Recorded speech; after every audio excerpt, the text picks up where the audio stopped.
Alright, Young Romantic, right back at it, Relentless TV. And today I have a really special guest in the building, a Charlotte legend. I'm like, we've been hearing him on the radio in his famous show, a Charlotte Staple show. I'm talking about we was all waving in the head like helicopter. Like every morning, 7 a.m., I got NoLimitLarry in the building today. What's up, dog? How you feeling, man? Man, I'm feeling pretty good. How about yourself? Feeling good, bro, man. You know, just coming back from a crazy weekend, but it's all good. What you get into? What happened? Oh no, we had our block party yesterday. Saturday it was crazy. We had everybody on that thing. A lot of Charlotte artists mixed in with a lot of folks in the industry. So it's always big. It's our last one. We did it at John C. Smith, and just kicking off high school football too was Thursday, Friday, and Saturday. So it was just big, man. It was just a big weekend. Big weekend. Okay. So what was I would say like the best performance or experience from this weekend? Oh man, my man numero 3 got it in. Money on the Mo was crazy. Fetty P, Gabby Gabbana. It's this new group. I don't know if they brothers, but they call themselves Twin. Southside Twin. They from, I think, he told me, they from Macon, Georgia. And they got it in at the block party. Like, they was doing all these dances. And then they did a big TikTok dance. So, okay. You know how that TikTok thing go. And then Big Boss Vet, she came out. She got this song called Snatch Your Soul, which is going crazy right now. It went viral on TikTok. She's out of St. Louis, but she performed yesterday. So, it was real good. Okay, yeah, all them got it in. Yep. Okay. So, No Limit, I really wanted to just dive in and divulge on like the origins of the Morning MaddHouse and like how that came about. For sure. So I was working at Power 98. I was working afternoon. I had been working afternoons. I ended up getting my own show at night from 6 p.m. to 10 p.m., which is the night show. I was doing that. My numbers was crazy. My popularity was crazy. So the morning show guy, he was doing well too. He decided to leave. BJ Murphy, shout out to him. He decided to leave. You know, that's what you do. You build yourself up and you go to a bigger market, because at this time, Charlotte wasn't a big market like it is now. So he went to a bigger market. He wanted to go to a bigger market, which was Dallas. Yeah. So he left, which left somebody got to take that spot. And my boss came to me. She was like, usually a lot of stations, what they do when somebody leave, they'll go look outside. They'll go try to find another big guy from another city or something like that. Right. And she came to me. My contract was up for renegotiation for nights. Mm-hmm. And we had been in negotiation a little bit, and she came to me. She was like, we can go this nighttime way, but I got another idea. I was like, what's up? And she was like, what do you feel like doing mornings? And I was like, I ain't really never thought about doing morning radio. No, because I was still fresh in the game, so I didn't know the significance of doing morning radio. I was still learning radio myself. So she was like, what do you feel about doing morning radio? I was like, I could do anything. Okay. She was like, your whole lifestyle gonna have to change if you do morning radio, because I was in the club 7 days a week, Monday, Tuesday, Wednesday, Thursday, Friday, Saturday, Sunday. I was at a club. So, you work at 6 p.m. You can go out all night, hang out all day, and still be able to get up and go to work. Yeah. But mornings is different. And she was right. Like, my whole lifestyle had to change. But she asked me to do it, and she said, we gonna roll. She said, we gonna bet the house on you. She was like, don't let me down. And here we are 20 years later, we're still doing it. So that's how it came about. Okay. So that was great for straight the Morning MaddHouse. I'm like, how did so let's start all the way from before you got at the radio station. We want to start origin. Oh, so what made you want to do it? I was at John C. Smith University. When I got to John C. Smith, I started out as a business major, because I thought that, that's what I wanted to do. I wanted to be in business. I want to wear a suit to work every day, go to work, be a boss, and tell people what to do. But when I actually got into college and started taking those business classes, it was just too boring for me. I was like, nah, this ain't me. Like, college is supposed to be fun. Like, you're supposed to do what you really want to do. Like, it's supposed to set you up for your next step in life. Right. And I met with my advisor. And she was like, well, what was you good at in high school? She was like, let's get your high school transcript, because obviously you're not happy here. They don't want you to drop out of school. Let's find something you would like to do and a field you would like to go in. Okay. So she got my transcript. All right, so she got your transcript. Yeah, so she got my transcript, and we looking at it. She said, "I see you was good in journalism." She was like, "So you got a lot of high marks in that. So let's explore communication." And I was like, "What's that?" She was like, "TV, radio." And she was like, let's see if you would be good in that. So she took me over to meet the communication professor, Charles Spellman. And he was like, "Man, I can tell by your energy that like this would be a good fit for you." And man, so I started in communication, ended up, man, doing well in that. We actually started our own radio show. I did morning. So back then at John C. Smith, we did an hour radio show. So I did 9 to 10, used to broadcast it in the caf, and like people see me on campus and be like, "Bro, you crazy, like your show crazy, it's crazy." And then, but before I graduated, I actually ended up getting an internship, like my sophomore year. Like my sophomore year, I ended up getting an internship at Power 98, and I just never left. Like I was one of them interns. Like y'all gotta put me out. Like I want to learn everything. Y'all gotta put me out. And every time, like even when my internship was over, I would always call, like, "Y'all got anything going on? Like what events y'all got?" Then I'd listen to the radio. If they had an event, I'd pop out. Then I just stayed in contact with my radio mentor, who was Nate Quick. I used to bug him. I know I used to get on his nerve. He was like, "What this dude right here?" But then, like, me and him just developed a real partnership. And he used to be like, "Bro, like, I got such and such going on. You want to pop out?" So I used to pop out. I wasn't even on the station. But I used to just hang with him, like, because he was like that dude. So I just used to, like, just hang with him, see what he had going on. He had a lot of community stuff. And I just would help him. To the point where they was just like, well, they needed something done at the radio station. And like they didn't have nobody else. Actually, they just started calling me. They didn't even ask nobody at the radio that was working there. They'd be like, "Oh man, just call Larry. He'll do it." And they was paying me. They wasn't paying me on payroll because I wasn't employee. My PD, Andre Carson, he was paying me out of his pocket.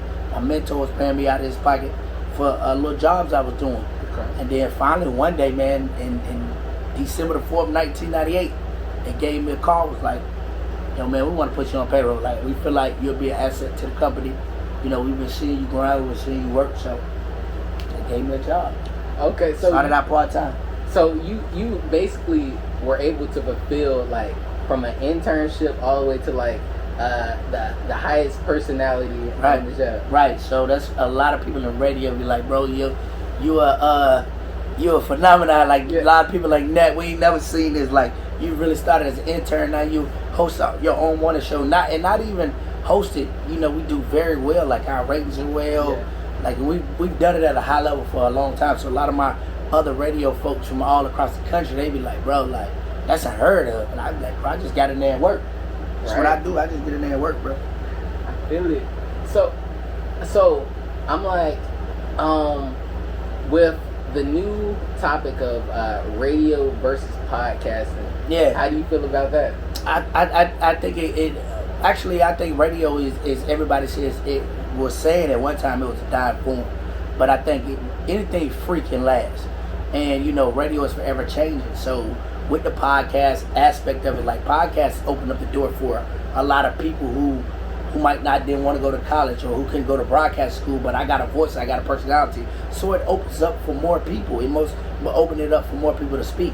But at the same time, for radio, it allows us as radio personalities to give you another side of us, to create, like to talk to you outside of our 4 hours or 2-3 hours on the radio.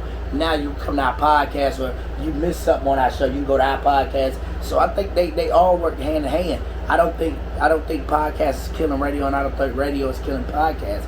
I think it's just another media field. Like I think radio stations are exploring, and I think they're just keeping up with the times. Like they say, hey, well, like our station, our company, parent company is Beasley. They're like, yo, so people are podcasting, they like podcasts. Well, why don't you just get your podcast? We podcast our shows without commercials. So like if you want to hear our show and you don't want to hear commercials, you can go to our podcast and listen to it straight through. Okay. So I think it's I think they help each other out. You know what I mean? So especially on our side, like, because I got a podcast, I can promote it on my regular radio show, and you get to see another side of me, because there's certain things like we can't say on the radio. Right. You know what I mean? But on podcasts, it's no holds barred. We always gone. So y'all get to hear the real for real, no watered down, and we still not watered down on the radio, but we have to scale back a little bit. Now you get to hear our whole full how we are, how we think, how we talk, how we walk, to the full 100%. So right, and that's what I really respect about being able to do podcasts versus anything else, because I was just like, when it came to podcasts, I wanted to give artists and different creatives just a platform to be able to speak, and I'm like, that's a part of like being like the relentless content. Right. And it's just like I feel like the world is changing in a way where it's like we're working towards more of a group think type thing instead of people individualizing like, okay, I really feel this way. Like people are more feeling this way, or for different topics of whatever genre or whatever category, and it's just like they're going with the majority opinion when sometimes the majority opinion isn't how they really feel. Right. And then the other part is just like the music game. You got the major labels versus independent. Podcasts will be independent. Big conglomerate radio is like the major labels. So it's the same thing. It's forever like independent artists and labels. They ain't kill the majors. The majors ain't kill the independents. You know, it's all in how you want to move. So I think it's room and it's a lane for everybody. So it's like a balance on the spectrum. Right. You got to balance. It's not a monopoly anymore, which is good. That's great, because for us on the radio side, it like I said, it opened it up for us, and we open it up for podcasters. So it's a healthy competition too at the same time, but it's money out there to be made on both sides. Okay. Yeah. Have you had any like politics disrupt any type of I would guess relationships or any type of Not really, because, you know, me, the way I move, bro, I kind of like stay in my own lane. I don't fool with a whole lot of people. Mm-hmm. My circle been tight since I came in the radio, and I just try to steer clear of the politics. You know what I mean? I think that gives you longevity in a sense. You stay out the politics, you stay out the way, you stay on the radar, but off the radar. That's always been my formula. You know, stay on the radar. Like, y'all see what I'm doing, but I ain't on the radar. Like, I'm out the way. I come in, I do my job. I'm gonna do it to the best of my ability and to the highest level. But at the same time, I ain't getting into that drama. Look, we move different over here. Okay. Yeah. So and I think that comes from my football background, like playing football and basketball. Like, that's how you was taught as athletes in school. We move different. Like, we don't get involved in all that other stuff. We move different. We athletes, so we don't get involved in the school politics. Okay. We just go out there and do what we do. So I've seen you work with some amazing and notable acts over the years. Who are some of your favorite to either interview or you just brought in for the show to chat? Man, big ups to my guy. Master P is always one of my favorite interviews. Like, P is one of the ones, he's going to give you knowledge. He's charismatic. He's a great, like, Master P is one of the best storytellers I've ever met in my life. Like, P got so many industry stories, and the way he tells his story, like, he bring you in him. Like, and that's what you want when you do an interview. Like, he's a great storyteller. So, Master P, hanging out. I hung out with Will Smith for a day when he did the 7 Pounds. He had the 7 Pounds movie coming out. He came to Charlotte, brought his big bus, and we just hung out for a day, and then we went to the movie theater and watched the movie. But he was so cool, bro, and he was just like, he talked about the people around him, how they acted and how that's not him. Like, they got him guarded. He's like, bro, I understand. He's like, I understand. I have to be to a certain degree. Like, but I'm really a people person. Like, he loved people, bro. He loved people in his circle to a certain degree. So that was an experience. Barack Obama, man, that was amazing. Interviewing Barack before he won in 2008, when he was a senator. Then after he won, talking to Michelle Obama when she was in the White House. That was amazing. Talking to Bill Clinton. Talked to Hillary Clinton. Actually sat down, did an interview with Hillary Clinton with some other creatives. That was dope. Okay. There's been so many, man. It was dope. But Barack was dope. Because I asked Barack, I was like, yo, Barack, who you got on your playlist, man? I know you be listening to rap. And it was just cool to hear him break down hip hop and how he really get into it, and I was telling him I'm a Jeezy fan. He was like, I love Jeezy too, so it was real dope, bro. Okay, I got a lot of them. That's crazy. I'm like, so you've interviewed like real presidents. Yeah. I'm like Will Smith. I'm like, when it comes to like just people that we think of like black men for certain excellence, like of generations. It's just like those are certain names where it's just like right there at the top. Yeah. Like, I got a few I still want to get. Like, I definitely would love to sit down with Denzel. I would definitely love to sit down with Samuel L., pick their brain. I got a few of them. Eminem. Like Yeah. I want to meet Eminem, just meet him because I read his book. So I just want to meet him and say, big guy, read your book. I know you, where you really come from, and what you really try to do for the culture. Yeah, I still got a few I want to get in there before I go. And of course, Michael Jordan. I never got to interview Michael Jordan. Like me and Michael Jordan, I've had talks with him in different settings. I've hosted his parties before, and it's cool. But I want to sit down and do a real one-on-one interview with MJ. That's all those on my bucket list. They may happen, they may not, but they all on my bucket list. And Kevin Garnett, because Kevin Garnett is one of my favorite basketball players of all time. He's definitely in my top 3 as far as, he's probably number 2 is Mike, then Kevin Garnett. It's like my top 2, and Allen Iverson. AI, okay. AI, he live in the city now, so I see him out all the time, and man, he grabbed me one day and was talking to me, and I don't never found out but I was really just standing man, this Allen Iverson, like that boy was Chuck, that boy really, and just the stuff he was saying to me, I was like, bro, that it was real big for me, so I was like, that's what's up. So, yeah. Okay. All right, so let's talk about the Charlotte rap scene.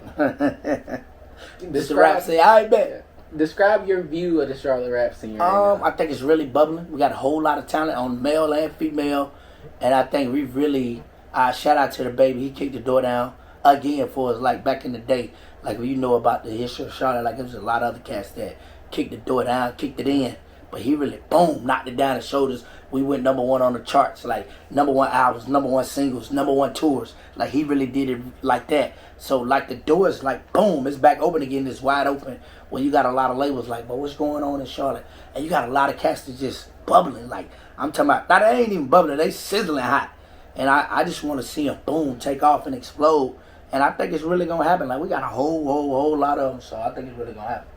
Okay. So would you say that it's been the rap has been changing over the years? Oh yeah. I think it stayed true to Charlotte. Charlotte has changed over the years, so I think it stayed true to Charlotte. But at the same time, it's definitely changed. The sound has changed and everything. So I think when you look at it, Charlotte is a melting pot. So you got all different types of sides, and you got all different types of things that's going on. So yeah, it definitely changed. So it's a good thing though. Okay.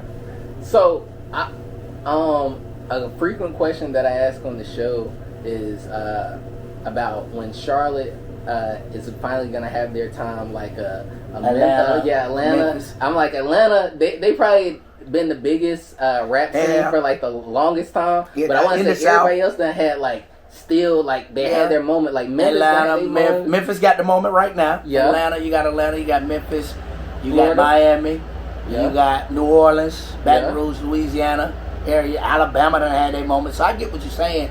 I think our moment is there. I think we're coming.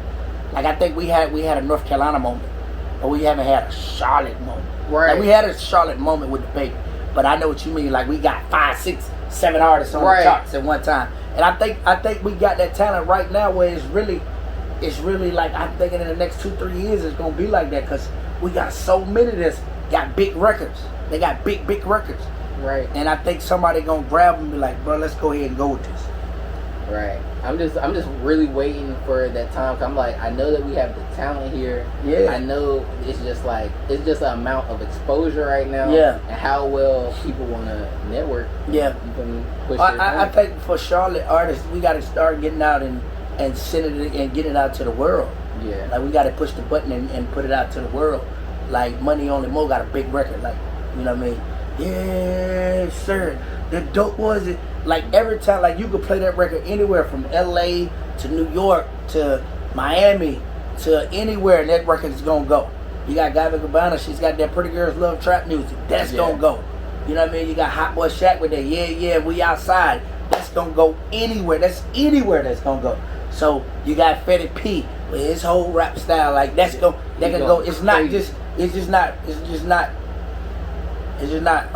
regional. It's just not Charlotte. That's global. These are global records that can go. You can play them anywhere. So and I think, like you said, it's about exposure. They got to start, or we got to start. They got to start hitting that road. We got to go to Greensburg. Then we got to go to Atlanta. Drop these records off. because you know the music industry is large but it's small at the same time. And sometimes, like, yeah, the other stations get the records, but sometimes they don't have them. They don't know. Like, they look at our playlist, see we playing, they might be like, "Yo, what's that? What's that? What's that record right there?" But at the same time, I think them boys and girls got to get out there and boom. Well, let me make a trip to Miami, get this record out. Let me make a trip to DC, get this record out. And or had just run up in the club and, "Hey, DJ, play my song, bro." Just a bit, stuff like that. And bigger artists have done that before, like Jay-Z. Them used to do that all over New York. You know what I mean? When they was, that's just part of the game you got to do. Right. So, and I think, like, you dead on, like, it's about the exposure. Because we got the records. Right. We got the records. I'm just like, now it's just about getting people to see it. And it's just like, once people see more of the talent here, it's just like the featured people with the people here, they're going to get blowback from it, too. They're still going to get watches, song listens, whatever that they need as well. Right. That's how it goes. So, that's the same thing with Memphis. You saw Gotti. Gotti was big for a minute. Yeah. You saw Dolph. Boom. He's big for a minute. Then boom. He bring in Key Glock. Then Gotti bring in Moneybag. Then we got Black Youngster. Yep. Now it's Big Boogie. You know what I mean? Yeah. So that's how it kept going because them guys was already bubbling. It just took the person who went up was like, boom, let me grab this guy. So it's when you up, you gotta grab somebody. Come on, I got you. Let me slap you and bring you with me. And that's how I got to go. Right, you gotta do the opposite of crabs in a barrel. Yeah, you gotta pull the crab with you. Yeah. Come on. You know what I mean? So that's how I go. And I think that's what we need to happen. Straight up out of it, somebody gotta be like, look, I'm at the top of the game right now. Whether it's a label, whether it's a person, look, I'm at the top of the game right now. Boom.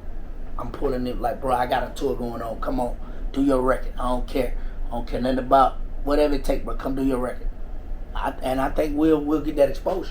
And I'm thinking sometimes that's all it takes because recently I had a trip to Rolling Loud and I was able to see a couple artists and I'm like, I only seen like 2-3 songs by them, but I never heard them before. But I'm talking about after I heard those songs and seen just the vibe with the people, vibe with myself, I was just like, I gotta go get us a listen. So I'm like, that could be all it takes. But that's when you got to move. You got to move out your area. You got to move out your area and just let somebody else hear them records. Like, social media helps a lot. That makes you global, that makes you worldwide, but you still got to do that old school groundwork. Yeah. Like social media is good for social media, what social media does, but it's just like a promoter in a club. Some of them still get out and do the hand-to-hand flyers because everybody, you might have missed somebody on social media that day, but with this hand-to-hand flyer, bro, number one, I'm making a relationship because I can see somebody, meet somebody, boom. So you still got to get out there and do that real down-home old school leg work. Yeah. Cool. All right. Are there any forgotten Charlotte greats? As far as music or just period? Just music. I ain't gonna say forgotten, but I think they don't get talked about now. You know what I mean? Because it's a new generation. It's a new generation of artists. My man Numero 3, and I've said this several different times. It's one of the most complete artists we've ever had in this city. Like when you talk about look, you talk about lyrics, you talk about performance. You talk about just being able to put songs together, shows together. He's one of the most complete artists that ever come through this city. And I don't think he's necessarily always, he's got his just due, his just respect. He's one of them, my man Bigaboo Black. A lot of people are like, who the hell is that? But Bigaboo was one of the ones who really, set it up and helped when this thing was back when the wheels got really started turning as far as music scene in Charlotte. Bigaboo, God rest his soul, my man Jills just passed away. He's one of the ones came down from New York, but he was really, promoting Charlotte. Him and his camp. So they definitely got it in. I don't think they got their disrespect. Go Get a Records. Those guys, they was one of the first labels out of Charlotte to get it in. Like really have majors coming down looking at them. Had tours. They signed a couple guys to some majors. The Arsenal. They way back. The Arsenal, they did their thing. Then you got Dollar Squad with Ricky G and what he got going on. Them just to name a few. It's some more out there though that really. Oh, my man Betty Grind. Okay. When you talk about being on the grind and being in your hustle early on, like Betty Grind is one of them. Like he really showed cats how to move independent. Mr. 704 Mr. 704 is still independent, but he put out big records out the city. But he's an OG now. Like he done moved to that status where like I'm an OG, but I still got good records and he still know the industry. It's a lot of them really, bro. Like I don't feel like that they just do. But respect to the young greats.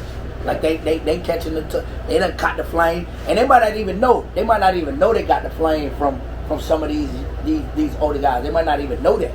But trust and believe, somewhere somehow somebody in your circle knew about them guys and said, yeah, bro, like this is what you need to do. Because if nothing else, you learn from them, or somebody in your circle learn from them, from what they did, and brought it to you and said, nah, this is how we move. We can move this way or we can move this way, because we learn what to do and what not to do from somebody else. So it's a lot of them though. Okay.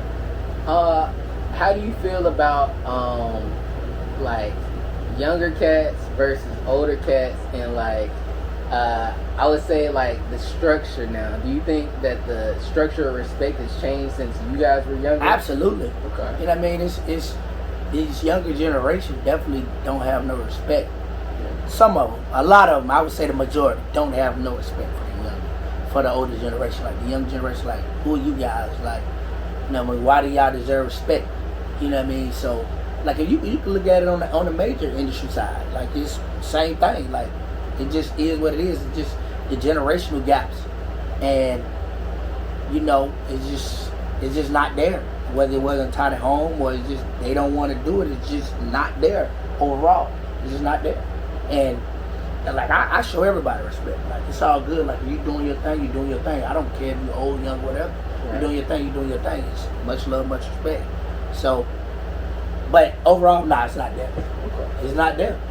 So, you've been in Charlotte for a long time. I'm born and raised here. Well, so you know the city. Born and raised here. Yeah. So, how have you seen the city? Like, I would say, what's the biggest change you've seen in the city? The growth and the outsiders. Like I think our whole culture now has begun to develop from folks outside of the city. Like it's certain things as Charlotteans we just don't do. Like we don't disrespect people's kids. We don't disrespect nobody's mama. That's not what we do. We ain't like old Charlotte. We ain't out here, you know, shooting our little kids at playground. You know what I mean? That's not Charlotte. That's not what we about. Like, if it had to come down to that, we gonna, all right, bro, I owe you one, but there's too many kids out here. We ain't gonna do that. So the whole culture of, I'm gonna go shoot up everybody. That's not Charlotte, bro. That's coming from outside influence. That's LA, that's Chicago, that's St. Louis. They do that kind of stuff. We've never that type of city. Like, that's not who we are. And I think that's what we're seeing. We've seen a lot of outside influences, because Charlotte is a melt pot. A lot of people started coming here because of the money, because of the housing market, because it's a safe place to raise your kids. So they started coming here for that. But what they brought with them was the stuff from where they was from. New York, they brought all what they got. From Florida, they got Atlanta, New Orleans, Chicago, LA, they brought all that here, and that's what we're looking at right now. A lot of the young guys, like 13, 14, they ain't even front, like a lot of them, I wasn't raised here, they was brought here. So they got a different type of culture. And instead of letting them adapt to the way we do it, they brought theirs, and now our younger people are following them. So that's why we're looking at all this violence we got in the city. Like we got 80 murders. That's almost 10 murders a month.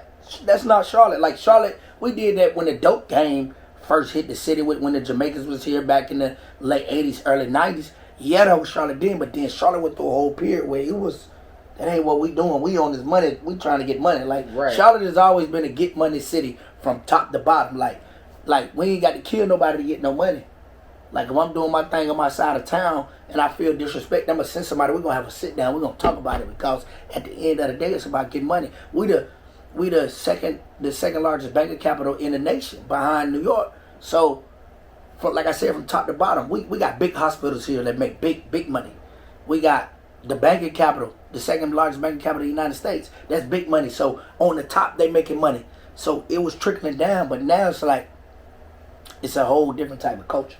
Right. And I think as Charlotteans, a lot of them just we trying to figure out what they doing and try to do what they doing instead of saying, nah, y'all, we gonna bring y'all to what we doing. And I think that's the struggle in the city right now. Okay. Yeah, that's the struggle in the city right now. Okay. So, the melting pot structure is one of the struggles. How do you feel about the gentrification in the city as well? See, so like you got a lot of hoods that was like my old neighborhood, North Charlotte. Yeah. Like we right around the corner, like this is where we at now, Noda. But this used to be the hood. Like you couldn't walk in these streets around here. Like now you got big townhouses worth 400,000, 500,000, 600,000. Like we got houses in North Charlotte worth 600,000, 700,000, 4-story houses. Yeah. Like when I was coming up, you couldn't even walk them streets. Like you couldn't walk them streets like that. So it's like that's part of it, which is good and bad and everything, you know, because the city, the downtown areas of the city looks good. Like you're gonna have big houses, they're gonna make sure it's clean. But at the same time, we could have did that ourselves and kept our houses. Right. Like if you make a decision and you come together collectively as a community, we could have did that ourselves. We could have put our money together and built our houses up and we could have did that ourselves. But gentrification is like you gotta sell that property. Like they come tell you stuff, but at the end of the day, you gotta sign off on it. You gave your property up. Like and for a lot of older folk, like they get tricked into doing it, which is crazy. But at the same time, or it might be like grandma passed, grandma owned this house, grandma left the house to me. I don't really want to upkeep it. They offered me 100,000 cash money. If I ain't never had that, you gonna be like, well, let me get the 100. I'm out the way. And that'd be crazy. You done gave a but the house worth 5. Yeah, they finna build. Soon as you sign up on it, they put it right back on the market. In the conditions in is 500. So you really lost. You think you won, but you lost. Right. But to somebody who ain't never seen that kind of money, ain't never had that kind of money, nigga, I won. It's what it is. Well, I won. Yeah. So it's good. Like I said, it's good and bad because that 100,000 might put you where you need to be, like in life. Like it might set you up. I'm set my business up, or I'm gonna leave my kids something. Like it might set you up in life, but at the same time, what you giving up, you don't realize it. So gentrification is, and it's not gonna be stopped. This is global. Like they doing this in other countries too. Like this is global that this stuff going on, and it's not gonna be stopped because when you're dealing with money, like cash money, it's hard to stop stuff like that. So it's just all in. You gotta read, and you just gotta really know. Like they always say, you gotta know your self-worth and your value. So it's the same thing with your property. You gotta know your property value and its worth. I would say last question. Let's see. Last question. What can the people be expecting next from NoLimitLarry and your different ventures that you have going on? So I'm really I'm do what you're doing. I really got to get back. I got a podcast studio, so I really got to get back to it. You know, my mom passed away, so really been dealing with that and learning. Like I've learned a lot since my mom passed away about dealing with death and how it works after somebody passed away, because I've never had somebody this close where I have to be this involved with it pass away. So it's been a learning experience for me, and I've learned a whole lot. So I want to give that information to other people. Like I want to do a show on, man, get your affairs in order. And what I mean by that, like it's a lot of y'all dope boys out there. You can't afford to die. It's a lot of y'all out there banging and shooting and carrying pistols, and you don't care about life, but you can't afford to die. And what I mean by that is, like funerals start at $5,000. You ain't even got $5,000 in your account. You don't even got a $5,000 life insurance policy. And most of y'all don't even got a bank account. So most of the time, if you got a bank account, especially at like a credit union, or they offer you for $1, some of them do it free. You can get a $10,000 policy free. That's gonna cover your funeral. And a lot of y'all out there doing stuff, and you don't think about it because you don't think you're gonna die. You think you're superhuman, you're Superman, but sometimes you gotta really have a soul check, bro. Like, how am I living? How am I living? You know, like you know in your life how you living, what you doing, and you reckless and what you doing. So you need to really set yourself up, and it's not hard. But black people don't want to talk about death, but we have to, because on the other side of it, you leave behind your family. Like a lot of y'all leave behind y'all mama, y'all grandma. You can't afford to die. They ain't got $5,000. That your grandma ain't got it. Right. Your mama ain't got it. You know they struggling, because maybe because a lot of y'all out there trying to do stuff because the family's struggling, and y'all spending money looking good, and bruh, it's like, man, get your affairs in order. So I want to do a show on that about, and even for black people that got a little money, like your affairs ain't in order. And I have to be honest, mine ain't in order. Like I got life insurance and all that, but at the same time, like I ain't sat down and did no will and say this going here, that, and I got a lot of stuff. Just like my mom had a lot of stuff, and we don't know what's going where it's going, but because she never really sat down and she might, but we haven't found it yet. But it's really not like, bam, call this person and everything is in order. Like, this is my lawyer, call them, they're gonna know everything they do. Right. And I tell people, if you don't trust your family members, you don't trust somebody, you can easily call a lawyer. You do that for you. Hey, look, I'm gonna give you all my stuff. Here it is. If I die, and you just give your family that number. Right. Call this person. This is my lawyer.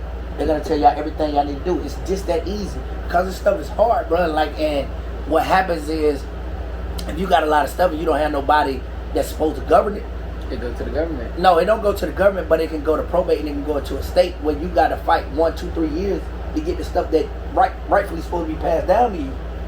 So it's just crazy, man. So I'm gonna definitely do a show on that, and get more into my podcast, and I'm gonna still be helping these artists. Like, I help a lot of artists. Like, I don't always speak on it, but artists know they can come. Certain artists know they can come to me, call my phone, and bro, I got this song, bro. What you think about this? I deal with artists that listen and that I got a relationship with. So I still do that, and I got a sports marketing brand that it's gonna launch in 2023. Okay. Me and my man Big Mike, my man Mike, we get ready to launch that. So and get with all these college athletes now they can get money. I'm gonna help them get some money. Okay. The brands. Yeah. So it's almost A&R. Yeah. So it's like A&R on the music side, but brand managing on the sports side. Okay. Yeah. So it's kind of like it's similar. It's the same thing. It's the same type of work. Yeah. Okay.